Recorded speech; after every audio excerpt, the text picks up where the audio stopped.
হয়ে যায় ওই মিটারটি লকটা খুলতে 600 টাকা নেয়। দাদা একটু ভালো মতন করি। রংপুর নগরীর বাসাবাড়ি সহ বিভিন্ন প্রতিষ্ঠানে যে প্রিপেইড মিটার স্থাপন করছে, এই প্রিপেইড মিটার স্থাপনের প্রতিবাদে আজকে আমরা রংপুর মহানগর নাগরিক কমিটির পক্ষ থেকে রংপুরের জেলা প্রশাসক মহোদয়কে আমরা স্মারকলিপি পেশ করলাম। এখানে আমরা সুস্পষ্টভাবে যেটি বলতে চাই যে এই যে প্রিপেইড মিটার, এই প্রিপেইড মিটার এখানে সেবা খাতের যে ধারণা, সেই সেবা খাতের ধারণার সাথে পুরোপুরি সাংঘর্ষিক। এখানে আগাম টাকা দিয়ে গ্রাহকদেরকে বিদ্যুৎ ক্রয় করতে হবে। আমরা বলছি যে এরকম একটা জনগুরুত্বপূর্ণ বিষয়ে সিদ্ধান্ত গ্রহণের পূর্বে একটা গণশুনানির আয়োজন করা উচিত।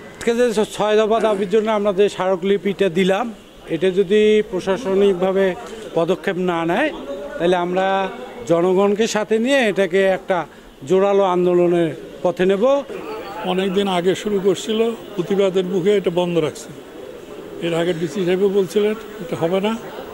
লোকজনকে যদি রাজি করানো না যায়, একটা নতুন সিস্টেম তারা চালু করবে, মানুষকে তো কনভিন্স হতে হবে, লাভ হবে না লোকসান হবে বা আগের মতো।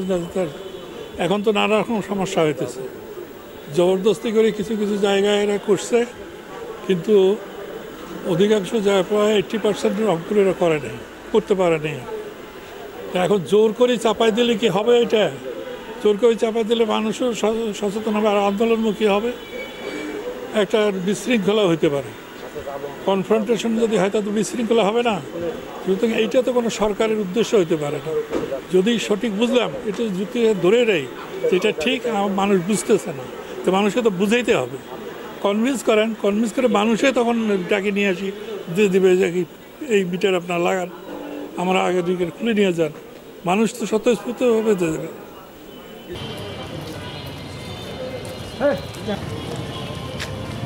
ট্রেনে নষ্ট করে